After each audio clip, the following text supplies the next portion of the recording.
Vocês sabem o que isso significa. Oi, gente! Sejam bem-vindos ao meu canal.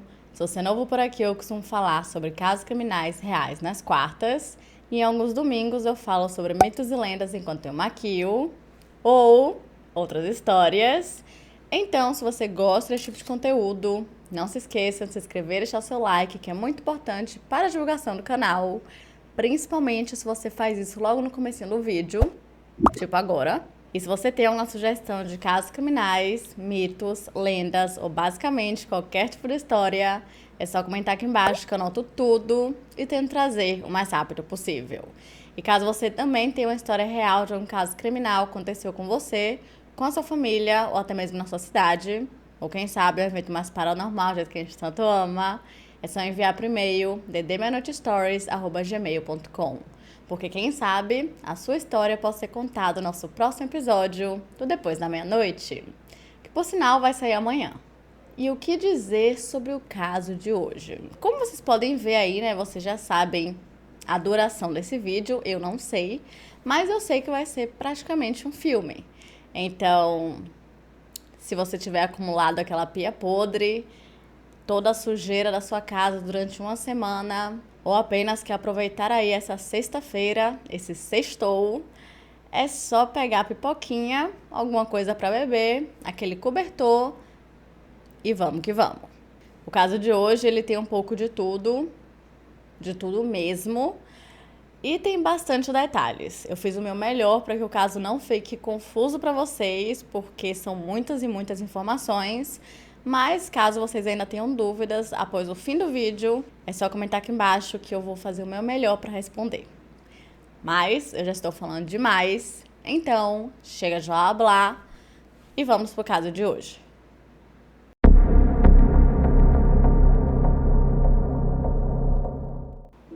Nas profundezas das águas azuis da Baía de Chesapeake, onde as suas ondas suaves batem nas costas do estado de Virgínia, um horror indescritível aguarda para ser descoberto. E, eventualmente, a tranquilidade deste paraíso costeiro acabou sendo quebrada quando, aos poucos, 3 malas emergiram das profundezas. O que ninguém sabia era que elas continham a chave para uma terrível e assustadora história de assassinato e uma teia de segredos. À medida que as autoridades foram montando esse quebra-cabeça, elas perceberam que os eventos que explicariam o conteúdo das malas eram muito mais complexos do que elas pensavam.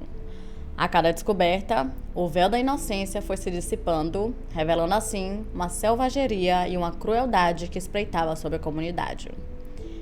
E é com isso que começamos o caso de hoje.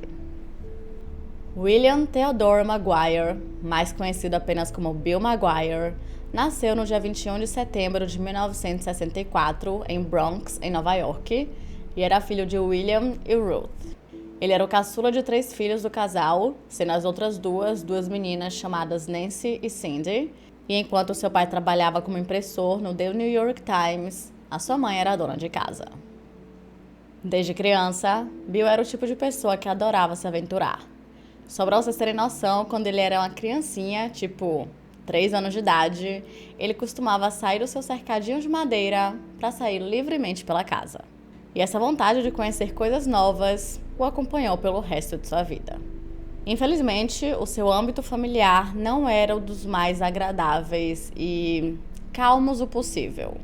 E isso porque os seus pais viviam brigando literalmente o tempo inteiro. Por conta disso, em 1968, os seus pais acabaram se divorciando e os 3 filhos passaram a morar apenas com a mãe em uma casa no distrito de East Patterson, em Nova Jersey, que hoje em dia é conhecida apenas como Elmwood Park. Mas, pelos próximos anos, o Ruth e William voltaram e se divorciaram diversas vezes. Chegou um ponto em que a situação estava tão ruim e tão complicada de se viver naquela casa que, assim que Nancy conseguiu sair de lá, ela saiu e não demorou muito tempo até que Cindy fosse atrás. Bill chegou a estudar em uma escola católica super rígida chamada Reverend George A. Brown Elementary, onde o foco principal era fazer com que os alunos vivessem pela fé. Só que Bill não era um dos melhores alunos. Ele apenas fazia o suficiente para conseguir passar de ano, apesar de ter sido descrito como um líder nato que sempre era o responsável por organizar todos os jogos e até fazia pequenas competições com seus amigos para que eles se dessem bem na escola. Aos 15 anos de idade, por conta da situação de casa, ele acabou fugindo e então ele foi para a casa de Cindy, que ficava no distrito de Vernon Township, também em Nova Jersey. E quando ele chegou lá, todo mundo conversou da família e eles decidiram que realmente seria melhor que ele morasse com Cindy e meio que terminasse a escola e decidisse o que ele queria fazer da vida. E como na época Cindy já era casada e tinha uma filha pequena, Bill sempre se oferecia para ajudar em tudo que podia e ele também se oferecia ali para ser babá da filha pequena. Nessa época, ele se transferiu para a Vernon Township High School e em 1982 ele se formou no ensino médio. Logo em seguida, pelos próximos 5 meses, ele começou a trabalhar em vários restaurantes, mas, em dezembro do mesmo ano, ele foi até o posto de recrutamento da Marinha dos Estados Unidos e se alistou para 4 anos de serviço. Em 1986, ele se casou pela primeira vez com uma jovem chamada Marcy Polk, e em seguida, ela se mudou para Virginia Beach, que era o local onde ele estava trabalhando, que no caso era como técnico de eletrônica na Marinha. Acontece que eles já se conheciam há anos, porque Morrissey morava em Vernon Township, então acho que eles estudavam na mesma escola ou algo do tipo, e ela sempre foi apaixonada por ele. E por volta de 1990, os dois voltaram para Nova Jersey e se estabeleceram em Atlantic City. Mas tem um pequeno problema. Não tão pequeno assim. Em um certo momento, Bill chegou a admitir para os seus amigos que ele nunca amou Morrissey. Na verdade, ele tinha se arrependido de se casar com ela. Só que em momento nenhum ele lhe disse isso. Ele apenas começou a tratá-la mal sem motivo nenhum. Pouco tempo após a mudança dos dois para Atlantic City, Bill começou a desenvolver um certo vício que o seguiria também pelo resto de sua vida, que era em álcool e também em apostar em cassinos. Depois disso, o relacionamento só foi ladeira abaixo, e mesmo que Morrissey tentasse resolver da melhor forma possível, sempre correndo atrás dele e tentando restaurar o que ela achava que era um relacionamento bom, sendo que ele nunca amou, só que ela não sabia disso. Mas não demorou muito tempo até que ela percebesse que realmente ele nunca tinha amado. Então, em 1995, após Bill jogar algumas pedras em sua direção através de uma janela ou algo do tipo, ela entrou em uma ordem de restrição contra ele e logo em seguida eles se divorciaram. Pelos próximos 2 anos, ele enfiou sua cara nos estudos e passou a trabalhar no turno noturno em alguns restaurantes da região e manteve o seu vício em apostas. Mas vamos voltar um pouquinho. Acontece que no verão de 1994, antes do divórcio, Bill conheceu uma jovem chamada Melanie Slade. Então, vamos falar sobre ela e sobre como tudo começou. Melanie Lynn Slade nasceu no dia 18 de outubro de 1972, na pequena vila de Ridgewood, no condado de Bergen, em Nova Jersey, e ela era filha de Bob e Linda Slade. Quando ela ainda era uma criança, o seu pai decidiu abandonar a sua família e se mudou para a Califórnia, e 4 anos depois, ele morreu de câncer. Agora, oficialmente uma mãe solo, Linda se mudou para uma casa em uma cidade chamada Oradell, junto com seus pais e com suas irmãs, para que assim ela tivesse ajuda na criação de sua filha. E pouco tempo depois, ela conseguiu um emprego como secretária em uma grande empresa de informática no centro de Manhattan.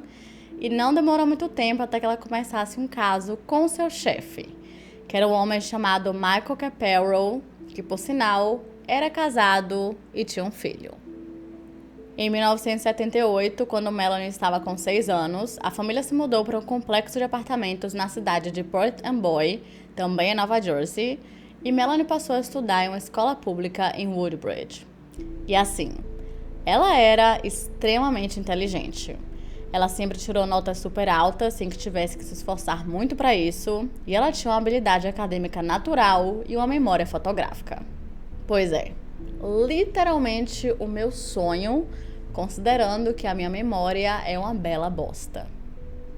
Nos anos seguintes, Linda e Michael continuaram o caso que eles estavam tendo, só que eventualmente isso começou a incomodar muito o filho de Michael, que também se chamava Michael, porque ele meio que estava tendo que esconder aquele grande segredo da sua própria mãe.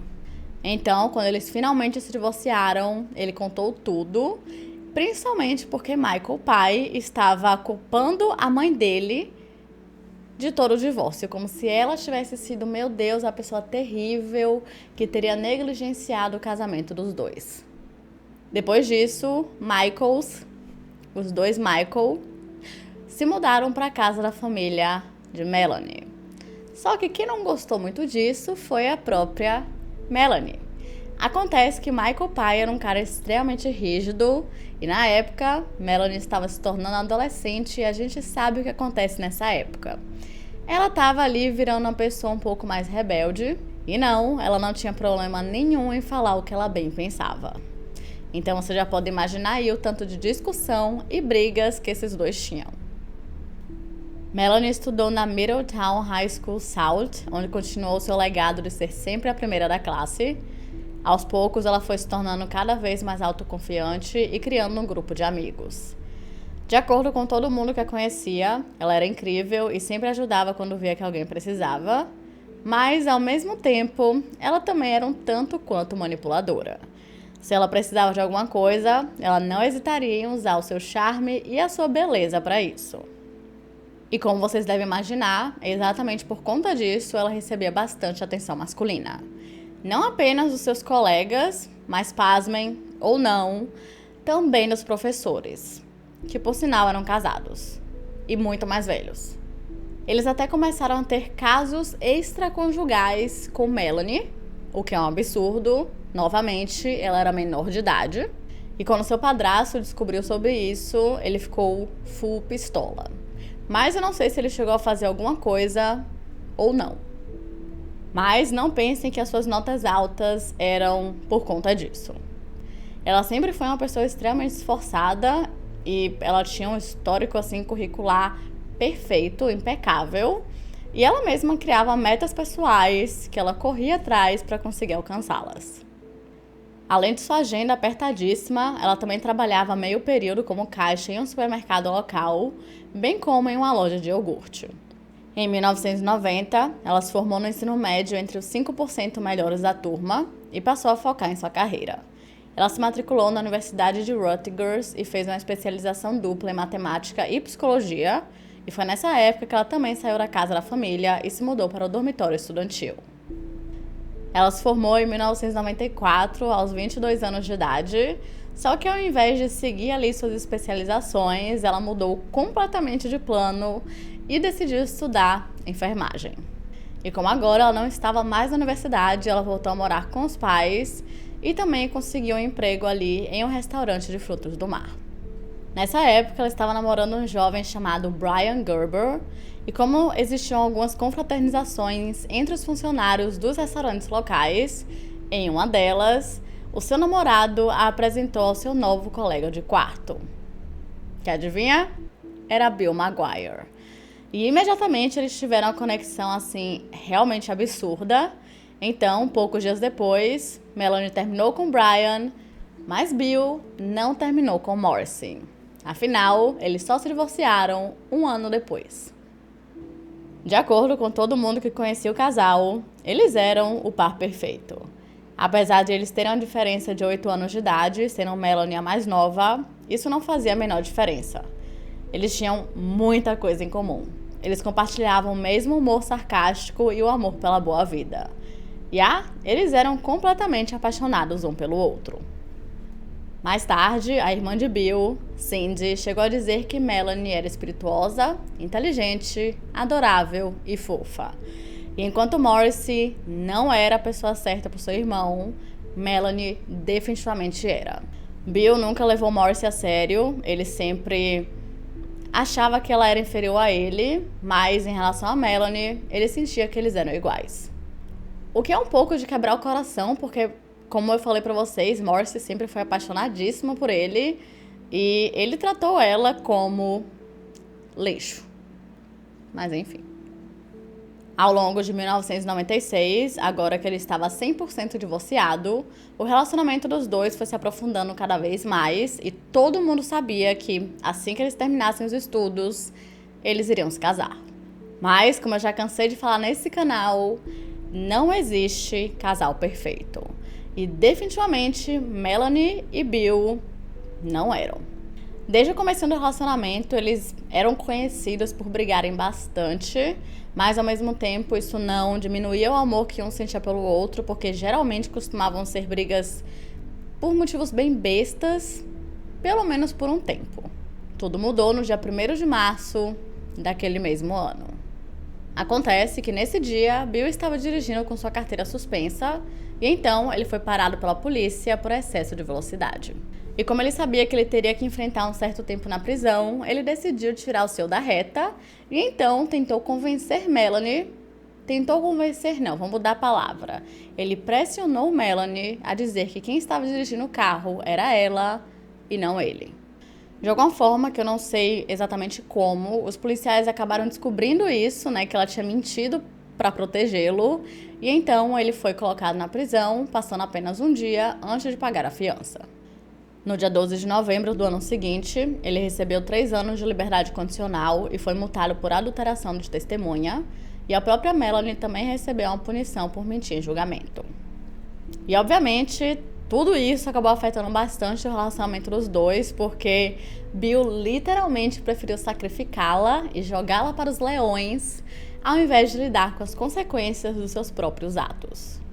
Nessa época, ele estava morando em um apartamento apertado em Woodbridge com 2 colegas de quarto mais jovens, que, por sinal, amavam festas. Só que como ele tinha abandonado o curso que estava fazendo, que era farmácia, e começou a estudar administração no Instituto de Tecnologia de Nova Jersey, ele estava mais focado em seus estudos e estava com vontade de morar com Melanie e começar a criar uma vida de casal. Então, quando ele conseguiu um novo apartamento, ela aceitou morar com ele. Mas, em relação às brigas, elas não pararam. O relacionamento inteiro era extremamente tumultuado e, de acordo com a própria Melanie, quando era bom, era muito bom, mas quando era ruim, era terrível. Mas, apesar das brigas constantes e dos términos infinitos, eles se casaram em 1999 e continuaram morando na cidade de Woodbridge. Mas, lembra que eu falei lá atrás que Melanie era manipuladora? Então, um pouco antes do casamento, ela decidiu que estava pronta para ter um filho. E o grande problema era que Bill não estava. E ao invés de respeitar isso, ela parou de tomar os cuidados para não engravidar e começou a tomar remédios para fertilidade. Eventualmente, ela acabou ficando grávida, só que quando ela contou isso para Bill, ele não ficou nada feliz, porque, obviamente, isso era uma coisa que eles deveriam ter conversado antes, mas não foi isso que aconteceu. E pouco tempo depois, ela acabou sofrendo um aborto espontâneo e ele não escondeu o quão aliviado ele estava. Não é como se ele não quisesse ter um filho nunca, ele queria ser pai, só que por conta da sua religião, ele queria que isso acontecesse após o casamento. Mas adivinha? Novamente, Melanie não respeitou seus desejos e então ela voltou a tomar os medicamentos para a fertilidade. E então, quando ela engravidou, ela fez um anúncio no casamento. Complicado. No dia 11 de fevereiro de 2000, o primeiro filho do casal nasceu e ele se chamava Jack. E no dia 21 de março de 2002, eles tiveram um segundo filho chamado Jason. Após o seu nascimento, a família se mudou para uma casa mais espaçosa de 3 andares que ficava na Plaza Drive, número 2902. Na época, Melanie trabalhava na Reproductive Medicine Associates, que é uma das maiores e mais experientes clínicas de infertilidade do mundo, e ela começou a trabalhar lá desde a sua fundação em 1999. Só para vocês terem noção, ela foi considerada uma das principais funcionárias da equipe e era uma ótima e renomada enfermeira. Com o tempo, a clínica só foi crescendo cada vez mais. Uns anos depois, um médico chamado Dr. Bradley Miller foi recrutado para trabalhar na clínica e chefiar o novo programa de portadores gestacionais, e Melanie foi colocada em sua equipe. Enquanto isso, após o nascimento do primeiro filho, Bill sentiu que era hora de sair dos seus empregos nos restaurantes e tentar uma carreira mais estável, para então poder dar o melhor que conseguia para o seu filho. Então, no final de 2000, após se formar em administração no Instituto de Tecnologia, ele aceitou um emprego como professor e analista de programação no próprio instituto e passou a ganhar $60 mil por ano. Definitivamente mais estável. Mais tarde, ainda focado em crescer profissionalmente e ganhar rios e rios de dinheiro, ele teve uma ideia. Tudo começou quando ele foi para o centro de saúde no Instituto de Tecnologia e ele percebeu que todo o processo de papelada era muito demorado e nada prático. E foi então que ele decidiu abrir uma empresa de consultoria exatamente para agilizar esse processo. E mais, apenas alguns meses depois, lá foi ele encontrar um novo emprego. Dessa vez, ele passou a trabalhar como programador sênior no Departamento de Saúde do Condado de Essex e ele ganhava praticamente a mesma coisa anual que ele recebia no Instituto. Ou seja, agora ele tinha praticamente assim o salário dos sonhos, que era realmente muita coisa, era em torno ali de 200 mil por ano, lembrando que em dólar, ou seja, seria ali mais ou menos R$1 milhão.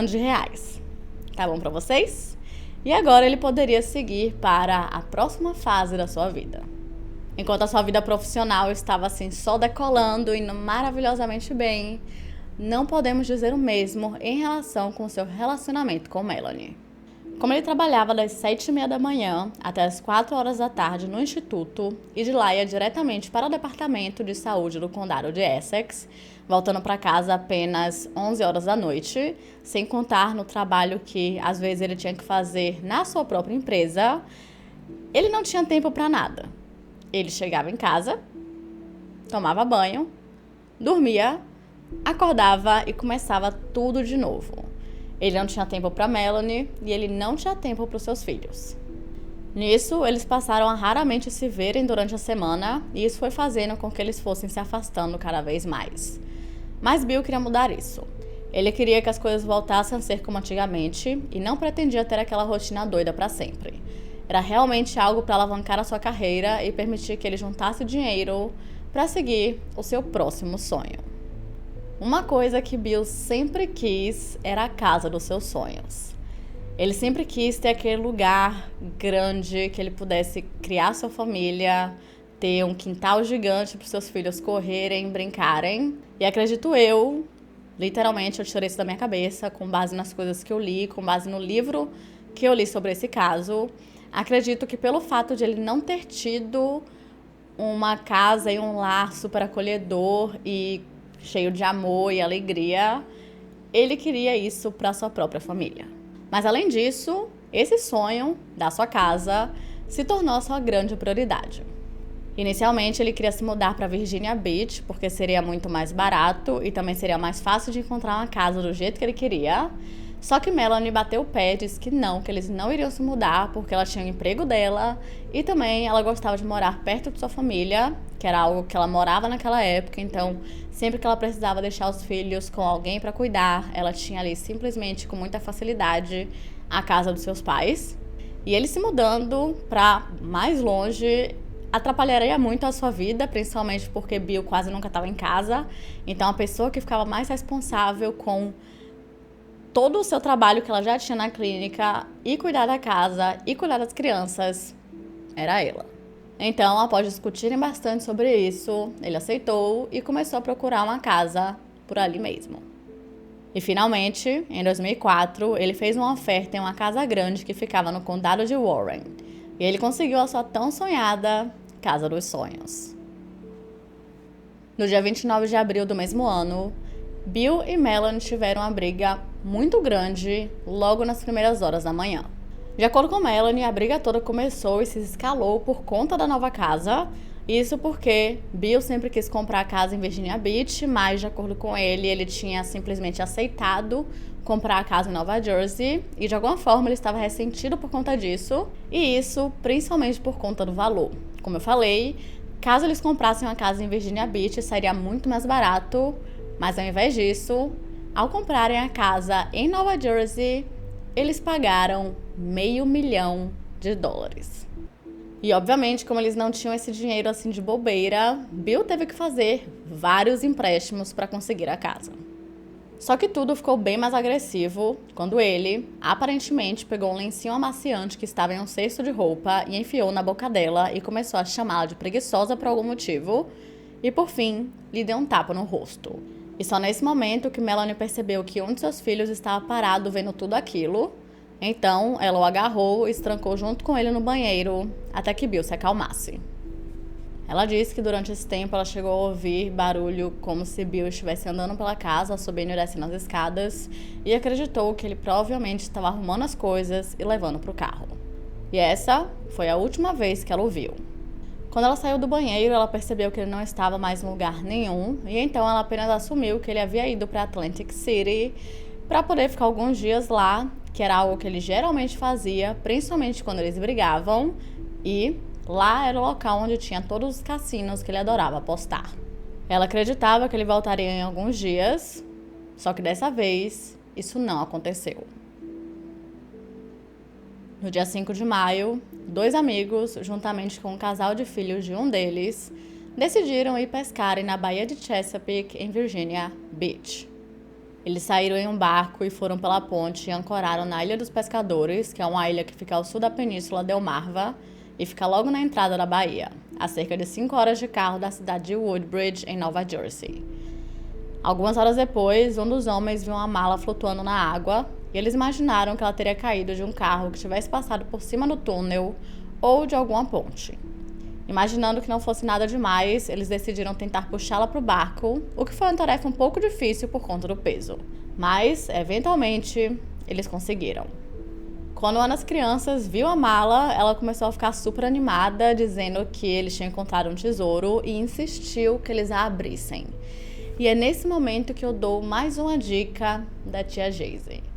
Se vocês encontrarem uma mala abandonada em algum lugar, não abram.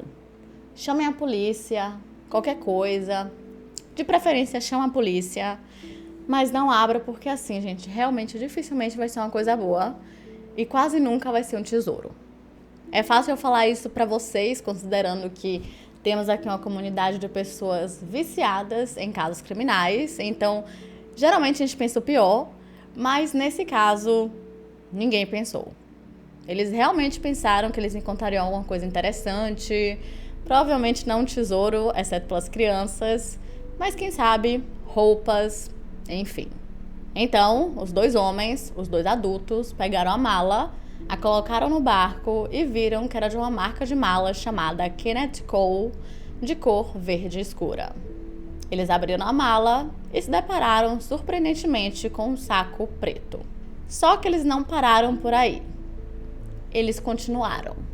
E ao abrirem o saco, eles se depararam com 2 pernas humanas que haviam sido cortadas do joelho para baixo.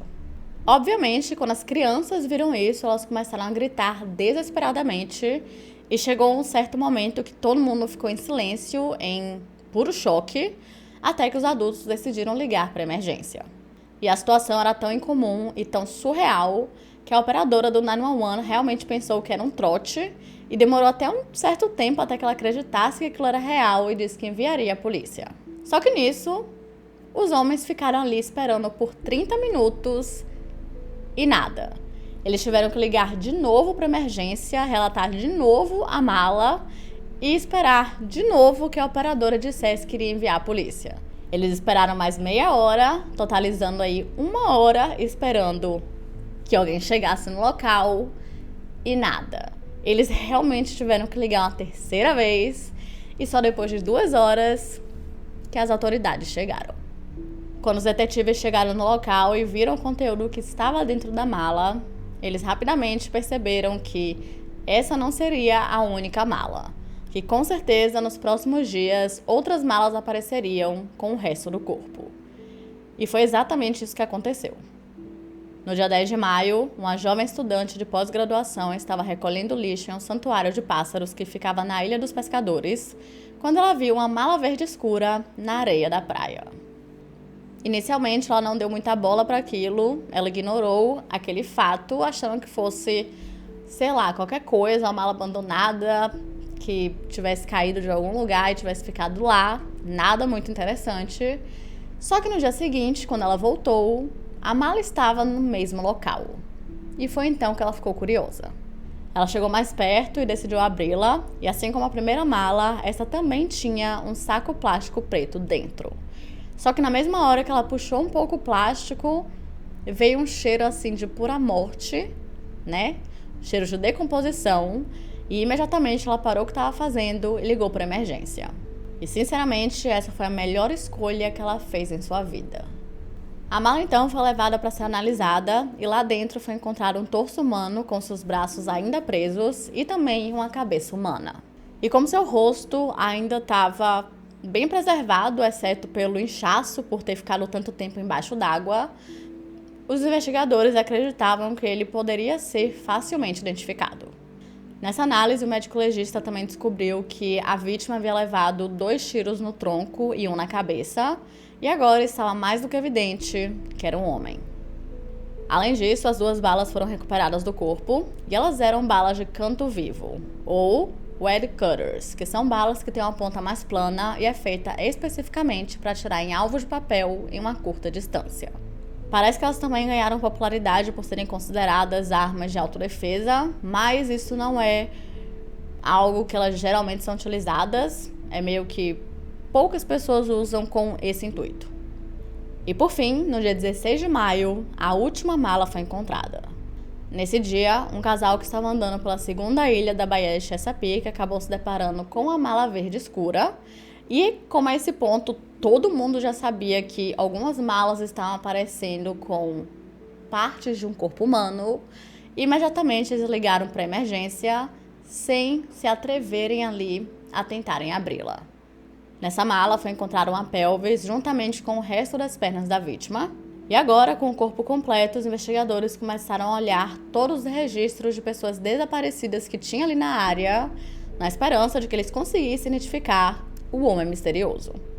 E uma coisa que os investigadores perceberam era o seu corte de cabelo, que era claramente um corte de cabelo estilo militar, ou seja, eles começaram a focar mais nas vítimas militares e chegaram a jogar suas impressões digitais no banco de dados dos militares, só que eles não encontraram absolutamente nada. Com isso, eles decidiram chamar um desenhista para que ele fizesse um esboço do homem para que a imagem fosse divulgada ao público, e dessa vez eles tiveram sorte. No dia 21 de maio, uma mulher chamada Susan Rice viu a imagem no jornal e imediatamente ela sabia quem era aquele homem. Acontece que ela e o seu marido, chamado John, eram os melhores amigos de Bill Maguire. Assim que Susan viu o esboço na televisão, ela tinha 100% de certeza que aquele homem era Bill. E para fortalecer ainda mais essa teoria, ninguém falava com ele há várias semanas. Quando seu marido chegou do trabalho, ela contou tudo para ele, só que diferente dela, ele não tinha tanta certeza assim. Só que muitas pessoas acreditam que seja por conta do fato de que ele era o melhor amigo de Bill da vida inteira. Então, realmente, é uma situação um pouco complicada você processar aquilo e acreditar que o seu melhor amigo fosse uma vítima de um crime tão terrível. Mas, mesmo assim, eles ligaram para o Crime Stoppers. Depois que a polícia soube sobre Bill, eles verificaram seu nome em seus registros e viram que ele havia sido preso na década de 80 por dirigir com a carteira suspensa. E, por conta disso, quando eles jogaram sua impressão digital no sistema, eles tiveram uma combinação perfeita. E foi confirmado que a vítima encontrada nas malas realmente era Bill Maguire. Outra coisa que os detetives descobriram era que Melanie Maguire, a sua esposa, tinha entrado com uma ordem de restrição temporária contra Bill no dia 30 de abril, mas que em momento nenhum, durante as 3 semanas em que ele estava desaparecido, ela chegou a relatar o seu desaparecimento. E, obviamente, a polícia queria conversar com Melanie. Ao chegar na delegacia, Melanie foi informada do falecimento do seu marido e por um tempo ela realmente parecia estar chorando, porém os detetives perceberam que, apesar de ela estar fazendo cara de choro, nenhuma lágrima estava caindo. De acordo com seus amigos e colegas de trabalho, assim que ela soube da morte do marido, ela ficou claramente destruída. Para todo mundo era muito evidente de que ela não estava bem, mas de acordo com outras pessoas, ela parecia fria. Mas vocês já sabem o que eu vou falar. Cada pessoa reage de uma forma diferente ao luto. Alguns dias depois, o principal detetive do caso, chamado Ray Pickle, descobriu que Melanie já havia entrado em contato com o seguro de vida de Bill. E como isso lhe chamou bastante atenção e ele achou muito estranho, ele ligou para ela para tentar marcar uma entrevista e, para sua surpresa, ela realmente atendeu e disse que iria conversar com ele já já. Só que a próxima ligação que ele recebeu não foi de Melanie, e sim da sua advogada de divórcio, que queria marcar a entrevista no seu escritório. Mas se o detetive já estava achando tudo muito suspeito, isso só fez com que ele achasse ainda mais. De acordo com ele, não fazia sentido nenhum que a própria Melanie estivesse o evitando. Ele disse que se uma pessoa é inocente, ela vai querer conversar com os responsáveis pela investigação o máximo que conseguir, fornecendo tudo o que sabe exatamente para que o caso seja solucionado o mais rápido possível, ao invés de ir correndo pedir um advogado. Eu, particularmente, já penso um pouquinho diferente, concordo com muita coisa que ele falou, mas em relação à parte de ter um advogado, discordo. Eu acho que se você tá aí um pouco envolvido em um caso de assassinato e você é inocente ou culpado, né? Enfim, não sei. Tem um advogado, porque você não sabe como vai ser feita a investigação. A gente já viu tantos casos aqui onde a investigação é feita de uma forma tão errada e existem muitos casos onde a pessoa acaba indo para prisão sem que ela seja responsável. É muito importante que se tenha um advogado para evitar que você diga coisas que às vezes você não sabe que são incriminatórias e quando você vê, tu tá lascado. O fato de você ter um advogado desde o começo não é estranho, mas o fato de Melanie ter uma advogada de divórcio realmente era um pouquinho estranho, sim. Parece que ela tinha pedido o divórcio no dia 25 de maio, após o seu corpo ser identificado. A entrevista de Melanie aconteceu no dia 2 de junho, e além da advogada de divórcio que ela tinha, ela também estava com um advogado criminal. E isso também chamou bastante atenção, porque é muito raro as pessoas já começarem com um advogado criminal, considerando que em momento nenhum ela havia sido considerada uma suspeita, pelo menos não oficialmente, porque desde o momento inicial ali, desde a primeira vez que os detetives conversaram com ela, eles já começaram a desconfiar de que alguma coisa não estava muito certa. Mas ao mesmo tempo eu parei para pensar que agora, e talvez, não sei, pelas circunstâncias em que Bill havia sido encontrado em malas, estava mais do que evidente de que havia sido um crime, então talvez por conta disso ela teria ido diretamente para um advogado criminal. Não sei. Durante a conversa, os detetives lhe perguntaram se ela e Bill tinham malas iguais, mas ela disse que não se lembrava. Só que no dia seguinte, ela ligou para os investigadores e disse que sim, que eles tinham um conjunto de malas compatíveis. E após olhar as imagens das malas encontradas com o corpo de Bill, ela confirmou que elas pertenciam a eles. Quando perguntada em relação ao relacionamento dos dois, ela disse que nunca foi um relacionamento muito fácil, eles costumavam brigar bastante e que nos últimos tempos também não tinha sido um casamento feliz.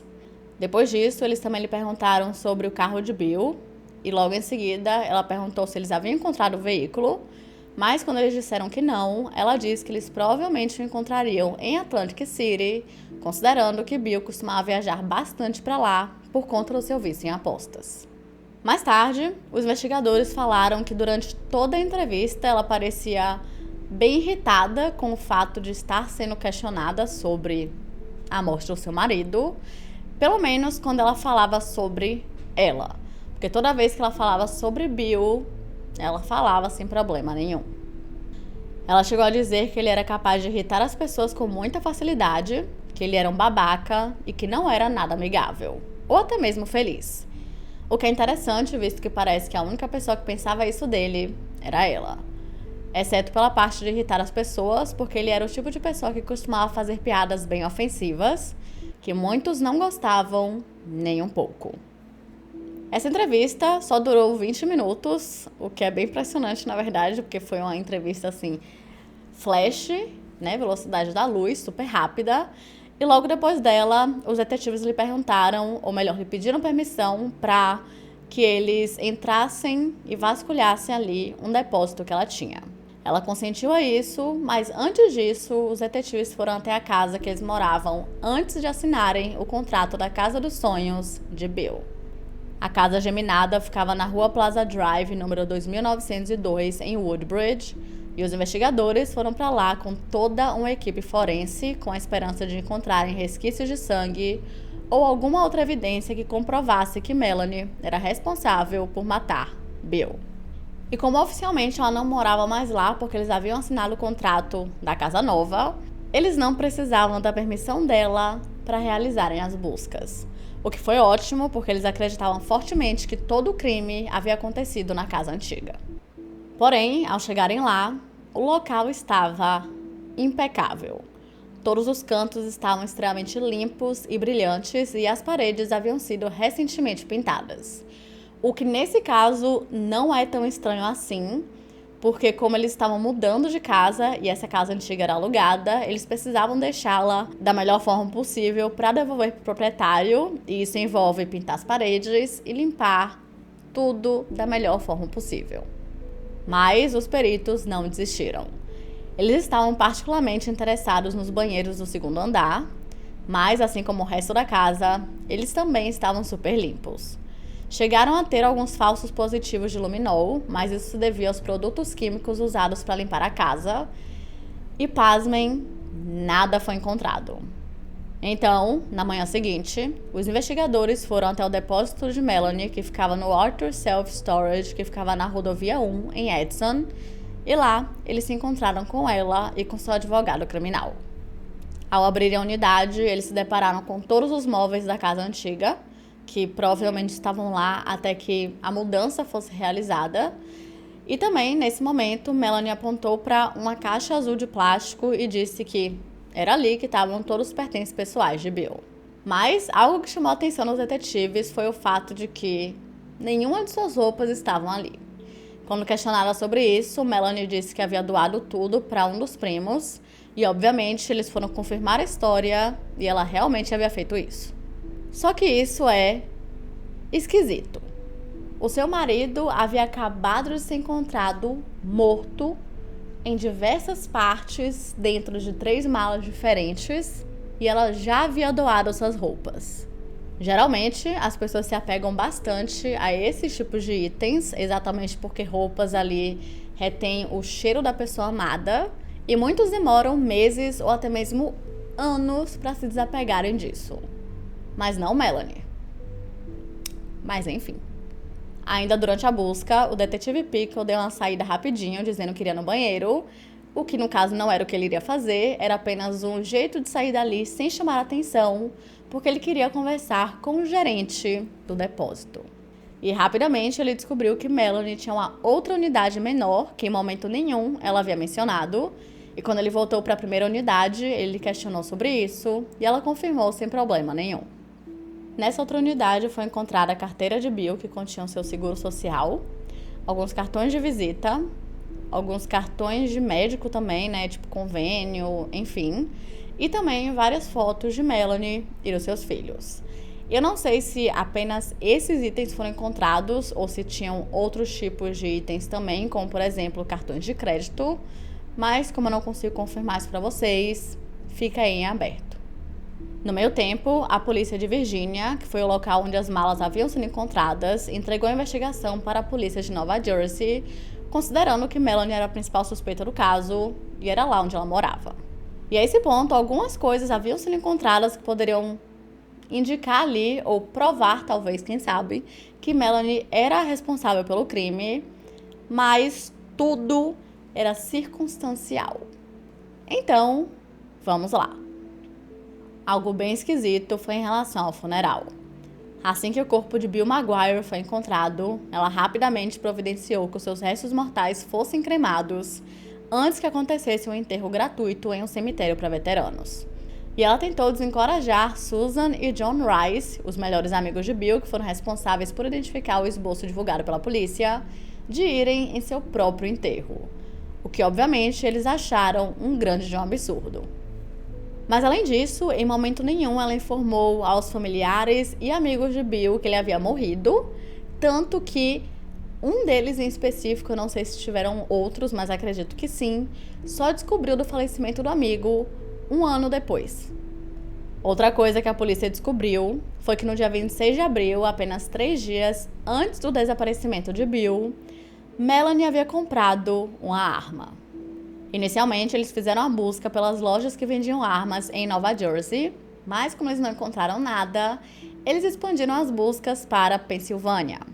Porque acontece que a Pensilvânia tem leis muito menos rígidas, né? Muito mais tranquilo assim para você chegar lá, ir numa loja de arma, comprar uma arma e sair no mesmo dia com a arma, tanto que muitas pessoas fazem isso. E tcharam, era exatamente isso que Melanie havia feito. E o vendedor da loja se lembrava claramente de Melanie porque não era tão comum assim. Na verdade, de acordo com ele, era bem raro que mulheres fossem na sua loja comprar armas, muito menos enfermeiras. A arma que ela havia comprado era a Taurus 38 Special e as balas que ela havia comprado junto com a arma eram exatamente balas de canto vivo, que eram as mesmas que haviam sido encontradas no corpo de Bill. Quando Melanie foi questionada sobre isso, ela disse que ela só não havia mencionado a arma porque os seus advogados a aconselharam a não mencionar nada, a não ser que fosse perguntada sobre. E quando ela foi perguntada sobre, ela falou e disse que sim, que ela realmente havia comprado uma arma. De acordo com ela, Bill era a pessoa que queria que ela comprasse a arma, que no caso seria para ele. E isso porque ele não podia comprar a arma porque ele já tinha um registro criminal, então ele não podia chegar na loja, comprar e ir embora, ele não teria essa permissão. E o motivo pelo qual ele queria uma era porque ele apostava bastante em cassinos e geralmente você não encontra as melhores pessoas em cassinos. Tem muita chance de você se esbarrar com pessoas não tão legais assim. Então, possivelmente, ele estava em perigo ou achava que estava em perigo e queria se proteger de alguma forma. Mas a descoberta mais bombástica foi feita quando o telefone de Melanie foi grampeado. E foi assim que eles descobriram que ela tinha um caso de 3 anos com o Dr. Brad Miller. Lembram dele? O chefe dela? Então, desde o início do seu programa de portadores gestacionais, onde ela foi chamada para ser sua enfermeira, eles começaram a ficar bem próximos. Eles passavam boa parte do dia trabalhando juntos e não demorou muito tempo até que eles percebessem que tinha algo a mais do que uma amizade, mesmo que ambos fossem casados com filhos pequenos. Em meados de março de 2002, quando Melanie estava super gravidíssima do seu segundo filho e quando ela estava na porta, para bater o pé assim na porta de pedir sua licença maternidade, tudo começou. Em um certo dia, quando Melanie estava no consultório de Brad, ela chegou a mencionar que estava com muita dor nas costas. Então, sem falar nada, ele foi e começou a fazer uma massagem. Só que, rapidamente, eles começaram a fazer muito mais do que uma inocente massagem. Se é que vocês me entendem. E depois disso, eles foram se envolvendo cada vez mais. Na grande maioria das noites, Brad voltava para casa para ficar com a sua esposa e com seus filhos. Só que naquelas noites ou naqueles dias em que ele e Melanie ficavam mais próximos, provavelmente cuidando de uma única paciente, de lá eles iam direto para um motel chamado Loop Inn para se darem uns pegas. E eles também sempre pagavam em dinheiro exatamente para que ninguém nunca desconfiasse. Além disso, Brad também chegou a comprar 2 celulares pré-pagos para que eles pudessem conversar e mandar mensagem, para que não tivesse ali a chance de, não sei, quem sabe, os seus parceiros pegassem os seus celulares pessoais e vissem alguma coisa que não deviam. E com isso, eles foram ficando cada vez mais próximos, chegando a conversarem todos os dias por horas. E eventualmente o que era para ser apenas um caso acabou se tornando algo muito a mais, onde eles estavam 100% envolvidos em um relacionamento, e foi assim que eles viveram pelos próximos 3 anos. Durante todo esse tempo, acredita-se que Bill não desconfiava de nada, mas a esposa de Brad já achava ali a relação dos dois um pouco esquisita. Ela já tinha confrontado ele diversas e diversas vezes, mas ele sempre falava que não, que eles eram apenas amigos e colegas de trabalho. Já na clínica, a situação era um pouco diferente. Para todo mundo, era mais do que evidente que eles estavam tendo um caso. Parecia que eles não escondiam muito isso. Não sei se eles deixavam super claro, né, super transparente que estavam tendo um caso, mas eles também não escondiam ali o quão próximos eles estavam. Em 2004, os dois decidiram que eles iriam se divorciar dos seus parceiros para que eles pudessem se casar e então criarem sua própria família.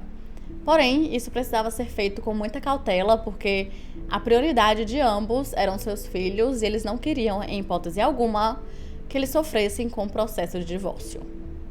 Mesmo com Bill procurando a casa dos seus sonhos a esse ponto, Melanie já estava pensando realmente em se divorciar dele e já tinha até conversado com Brad sobre isso, dizendo que queria se mudar para um novo apartamento com seus filhos, Jack e Jason, mas que ela estava com muito medo de contar para Bill sobre a sua decisão, porque ela tinha medo da reação que ele teria. Aparentemente, ele já havia lhe dito que se algum dia ela se divorciasse dele, ele pegaria as crianças e desapareceria no mundo com elas. Só que quando Melanie falou isso para Brad, ele começou a ficar um pouco mais nervoso. Ele já não estava tão certo assim se ele iria se divorciar ou não. E ele disse que ele estava com muito medo também de acontecer a mesma coisa com seus filhos e que depois que ela se divorciasse, ele iria esperar de 6 meses a 1 ano para fazer o mesmo. Talvez por medo de que não desse certo ou até mesmo para evitar que levantassem suspeitas. Após os investigadores descobrirem tudo sobre o caso, eles conseguiram acesso a 40 dias de gravação entre ligações dos dois, que era o equivalente a 500 horas. Eles tinham um trabalho muito longo pela frente. E como vocês devem imaginar, o Dr. Bradley Miller se tornou um novo suspeito. Quando ele foi confrontado sobre isso, ele disse que não tinha nada a ver com a morte de Bill e também disse que não acreditava que Melanie estava envolvida. E quando a polícia pediu que ele provasse a sua inocência usando uma escuta, ele aceitou sem problema nenhum. As conversas dos dois foram gravadas por vários dias, só que Melanie nunca admitiu nada. E chocantemente, Bradley Miller continuou tendo relações íntimas com ela durante todo esse tempo.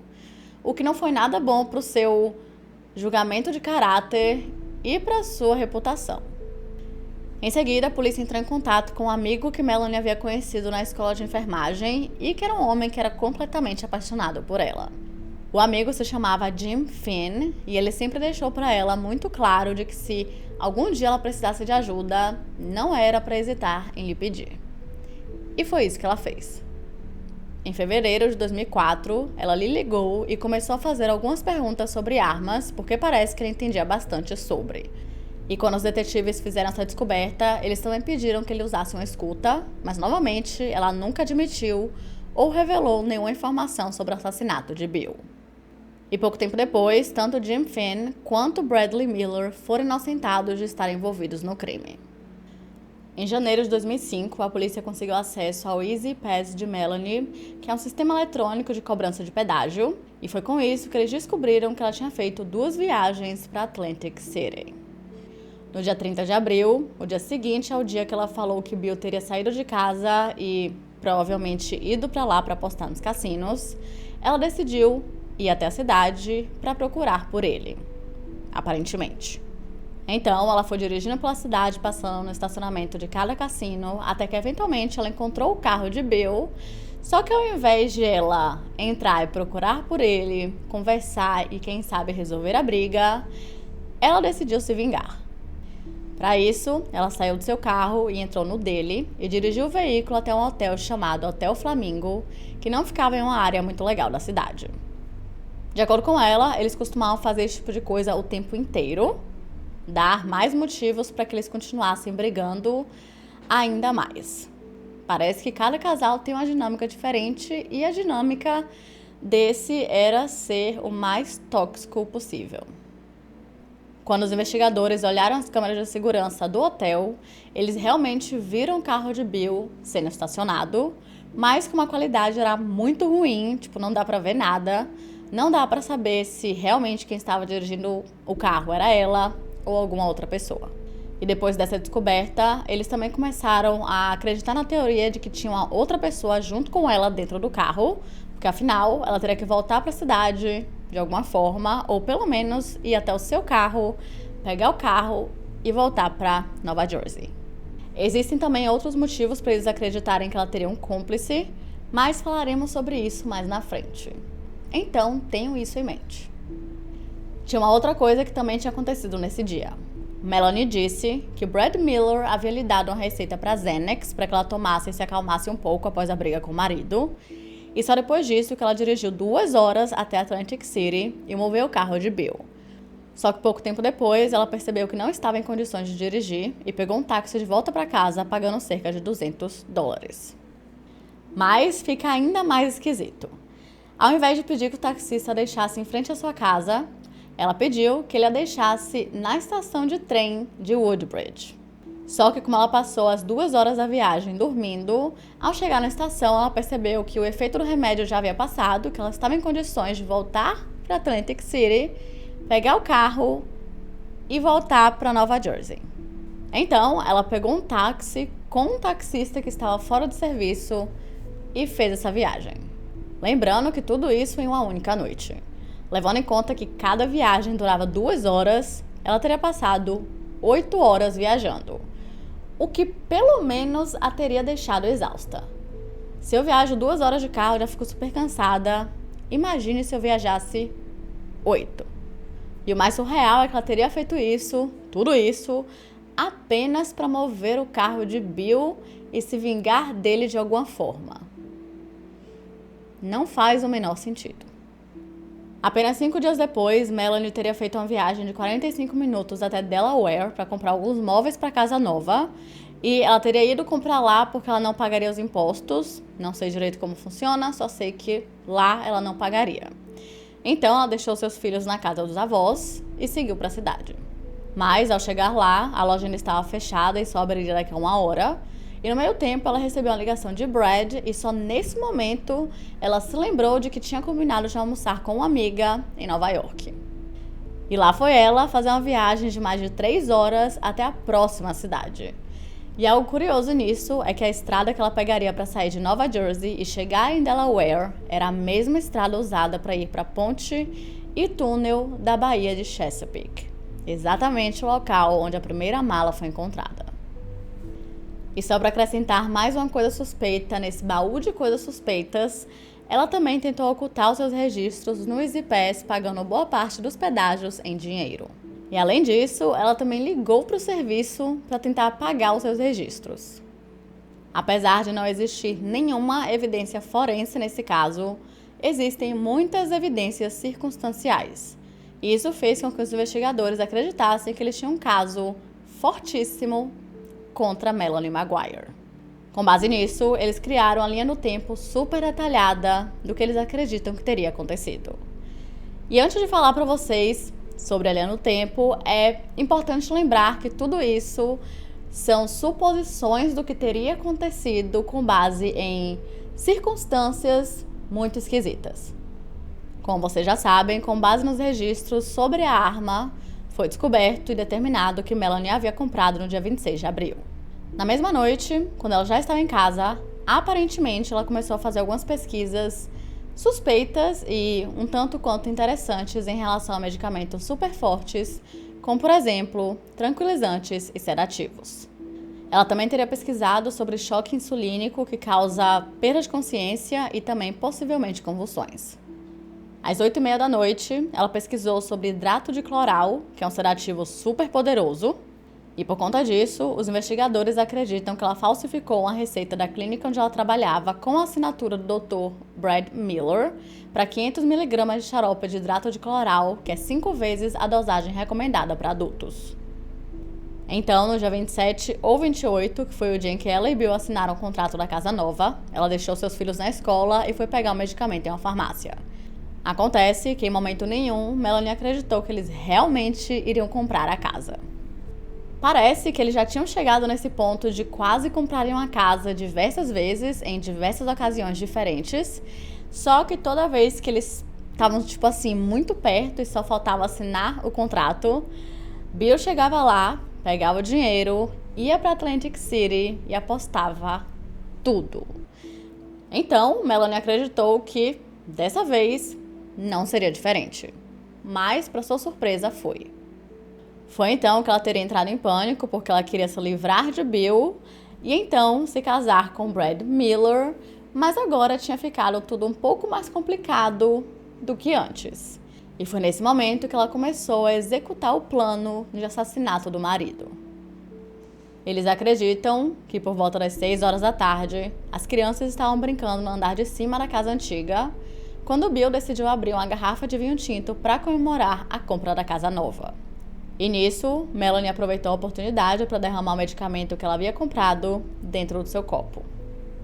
Em seguida, os dois teriam sentado no sofá e ficaram conversando até que o medicamento fez efeito e Bill Maguire simplesmente apagou. Cerca de mais ou menos 1 hora depois, Melanie ligou para Brad e eles conversaram por 15 minutos.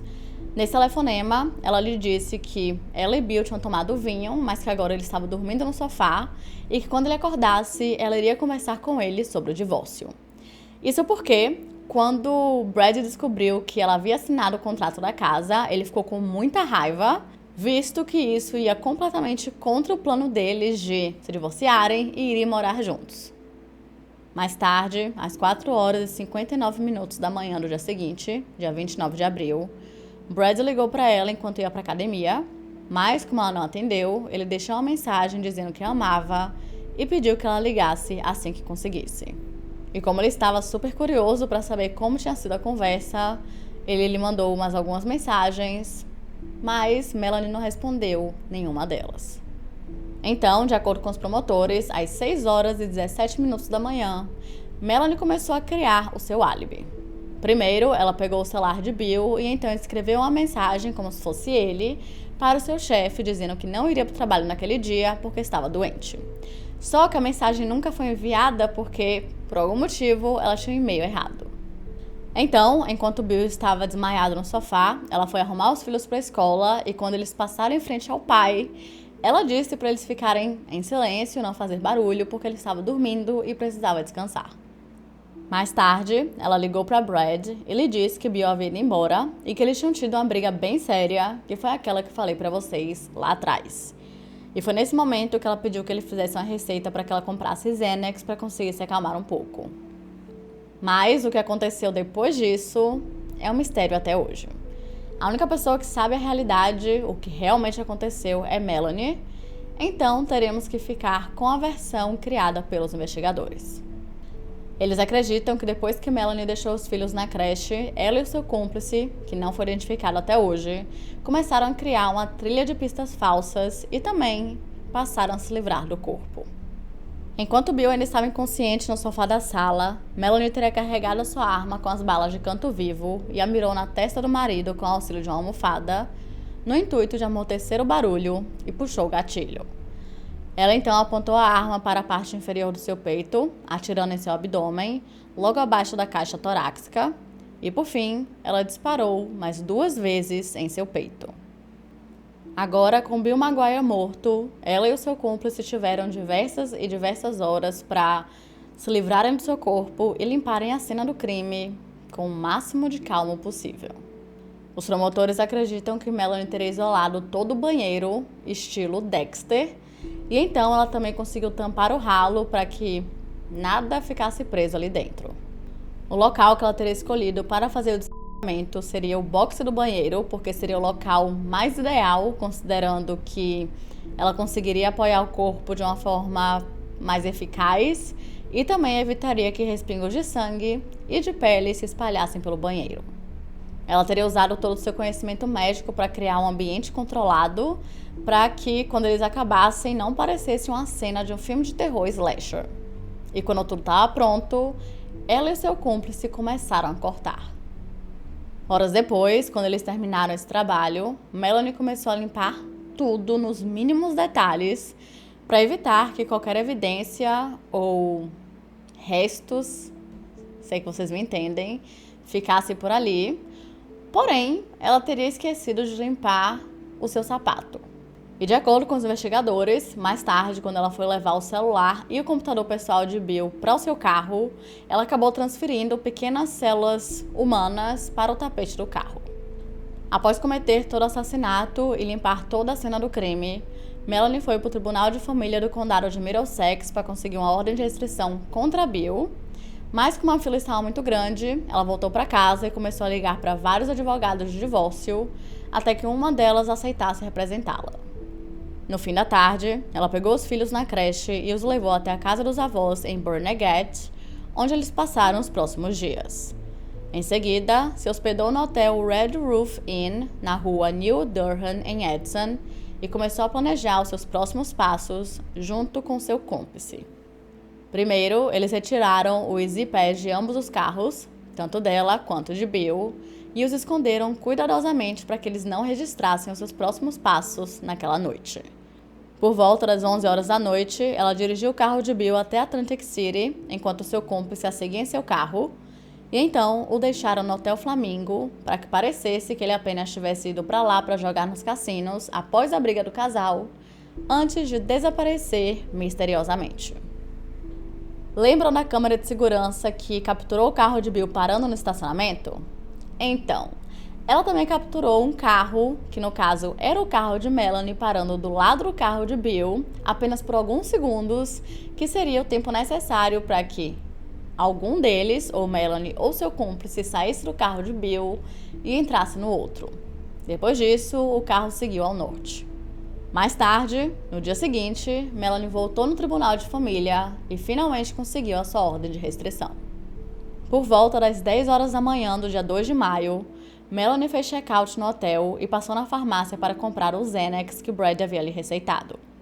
Depois disso, os investigadores acreditam que ela voltou até a casa de Woodbridge para começar a tarefa de se livrar do corpo de Bill Maguire, e pelas próximas 7 horas e meia, os seus movimentos permanecem um mistério até hoje.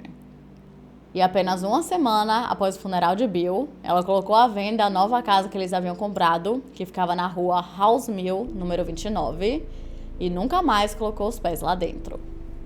Mas, como ela não era besta nem nada, ela vendeu a casa por $17.500 a mais do que eles haviam comprado. Em seguida, todo mundo que ligava para ela para saber como que ela estava após a morte do marido, ela dizia que ela estava apenas tentando seguir em frente e que estava tudo bem.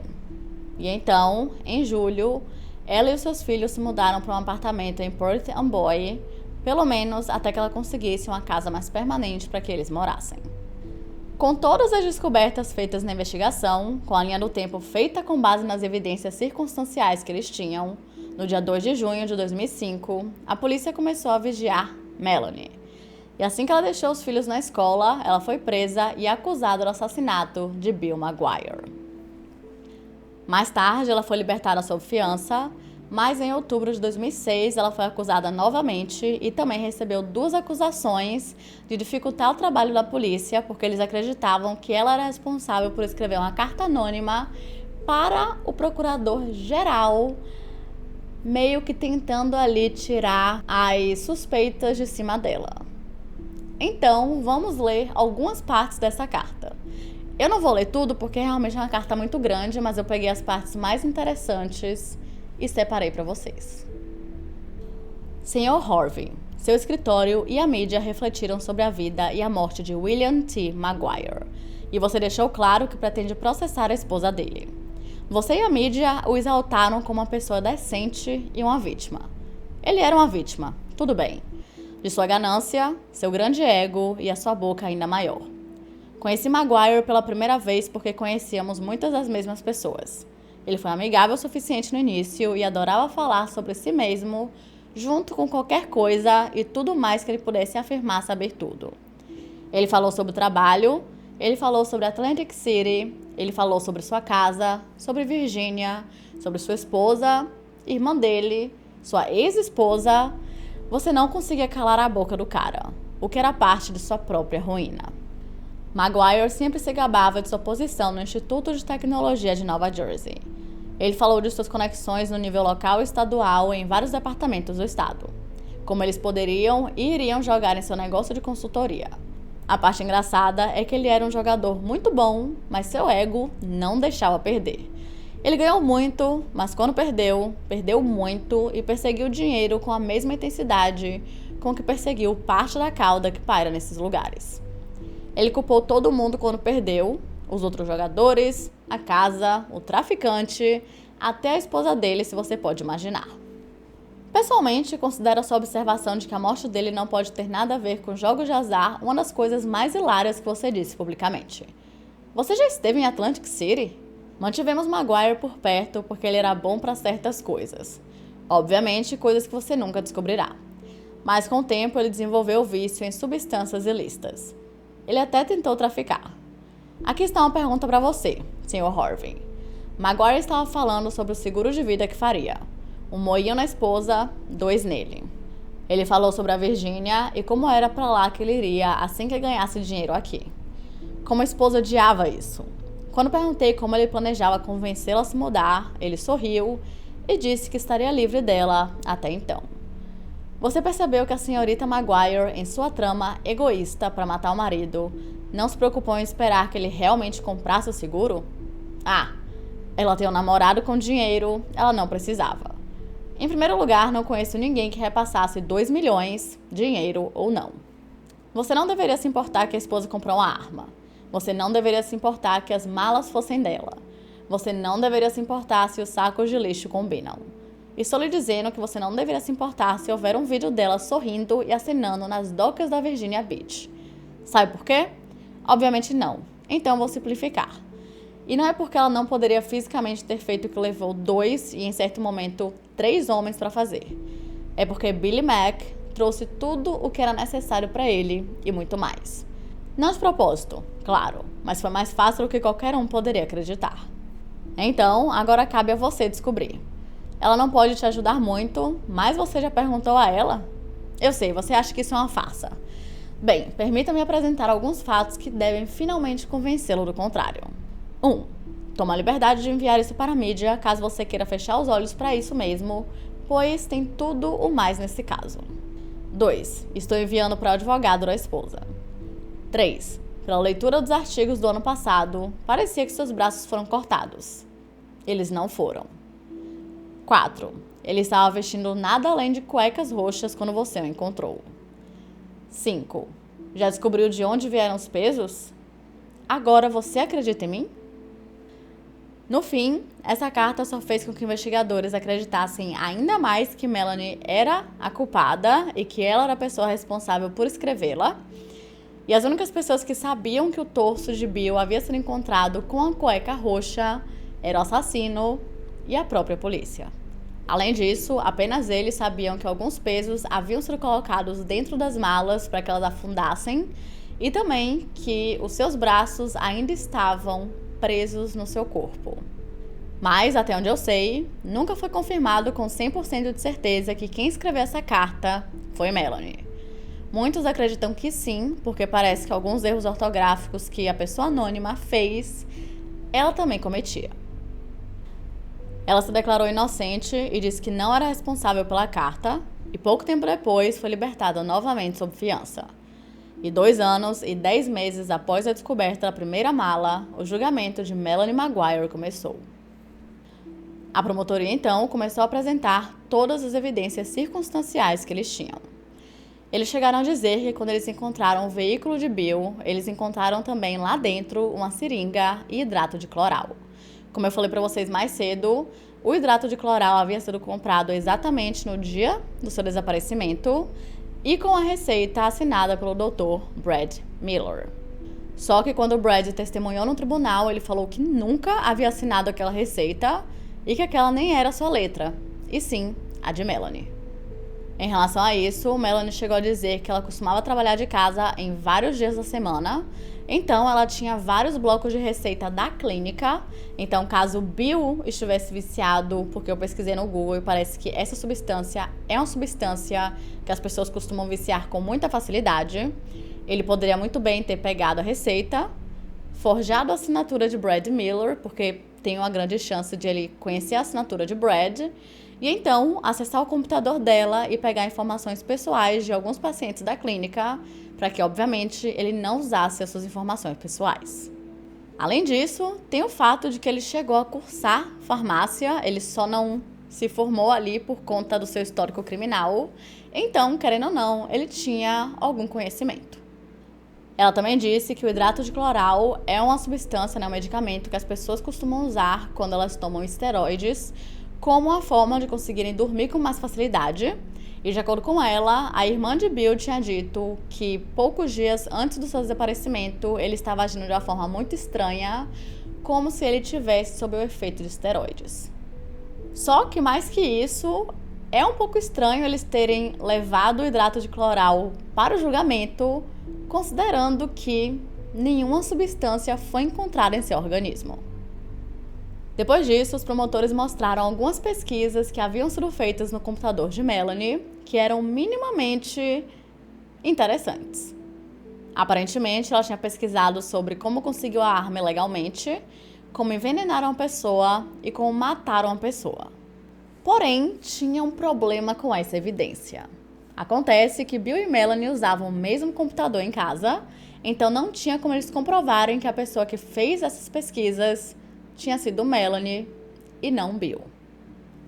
Mais tarde, Melanie disse que também tinham outras pesquisas no computador sobre infidelidade e também sobre matar a esposa, mas que elas nunca foram apresentadas em seu julgamento, e no próprio julgamento foi descoberto que Bill também a traía, só que geralmente eram casos curtos. Em entrevista, Melanie chegou a dizer que não tinha como ela ser um gênio do crime e uma pessoa idiota ao mesmo tempo, que limparia o apartamento nos mínimos detalhes, mas que deixaria evidências em seu próprio computador. Ela também disse que ela nunca pesquisaria sobre sedativos e tranquilizantes, porque ela era enfermeira, então ela já sabia disso, ou ela olharia em livros mais específicos ou algo do tipo, que não deixasse um rastro para trás. O que realmente faz sentido. A linha do tempo criada pelos detetives também foi apresentada, e todo o julgamento durou 7 semanas, com direito a 81 testemunhas, e como Brad Miller foi uma delas e ficou contra Melanie, obviamente depois disso eles nunca mais falaram, e ela disse que ficou bem chateada com tudo isso, porque ela realmente o amava muito. No dia 23 de abril de 2007, aos 34 anos de idade, Melanie Maguire foi considerada culpada e no dia 19 de julho ela foi condenada à pena máxima de prisão perpétua com mais 5 anos. Após deixar o tribunal, ela foi transportada para a prisão do condado de Middlesex, em North Brunswick, e após passar por uma avaliação psicológica, ela foi levada para um centro médico secreto e colocada sob observação. No dia seguinte, Melanie foi internada em um hospital psiquiátrico estadual e atualmente ela está cumprindo sentença na instituição correcional Edna Mehan, de Nova Jersey. Ela será elegível à liberdade condicional apenas em 2073 e, a esse ponto, ela já esgotou todos os seus recursos de diminuição de sentença. E em relação aos seus filhos, eles ficaram sob custódia da irmã de Bill, Cindy, e do seu marido, e eles nunca mais viram a mãe. Mas calma, algumas pessoas acreditam que Melanie Maguire seja inocente e que ela foi presa injustamente.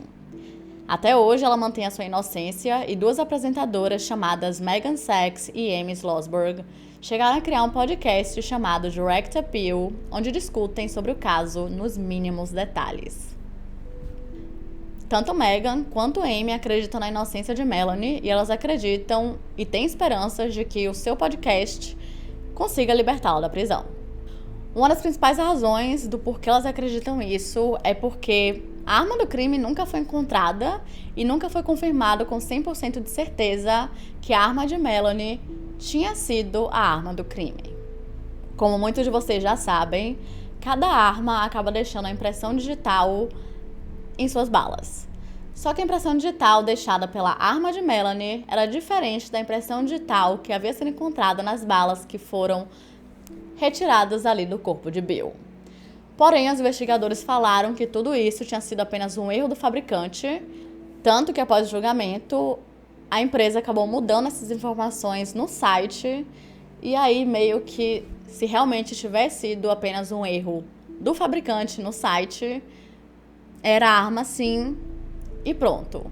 Mas as apresentadoras acharam bem esquisito o fato de que eles só mudaram essas informações após o julgamento, sendo que não é uma arma nova. Então, não sei. Espero que vocês tenham entendido. Outro argumento que foi utilizado pela promotoria foi em relação aos sacos plásticos de lixo de cor preta. Eles disseram que os sacos que estavam dentro das malas eram 100% compatíveis com os sacos encontrados na casa de Melanie. Mas as apresentadoras disseram que não foram feitos todos os testes necessários para comprovar com 100% de certeza que realmente eram os mesmos. Mas eu quero saber de vocês. Vocês acham que Melanie Maguire seja a assassina de Bill Maguire? Ou acham que talvez ele tenha se metido com as pessoas erradas durante as suas viagens para Atlantic City? E caso Melanie seja culpada, quem teria sido cúmplice? Seria Brad Miller ou, como alguns acreditam, o seu padrasto, Michael Caparero? Comentem aqui embaixo. E é isso, gente. Esse foi o caso de hoje. Não se esqueçam de se inscreverem e deixarem seu like, que é muito importante para a divulgação do canal. E caso vocês tenham alguma sugestão de casos criminais, mitos, lendas ou basicamente qualquer tipo de história, é só comentar aqui embaixo que eu anoto tudo e tento trazer o mais rápido possível. E caso você também tenha alguma história real de algum caso criminal que aconteceu com você, com sua família ou até mesmo na sua cidade, ou quem sabe um evento mais paranormal do jeito que a gente tanto ama, é só enviar por e-mail thedemenotestories@gmail.com. Porque quem sabe, a sua história pode ser contada no nosso próximo episódio, depois da meia-noite. Então é isso. Até amanhã!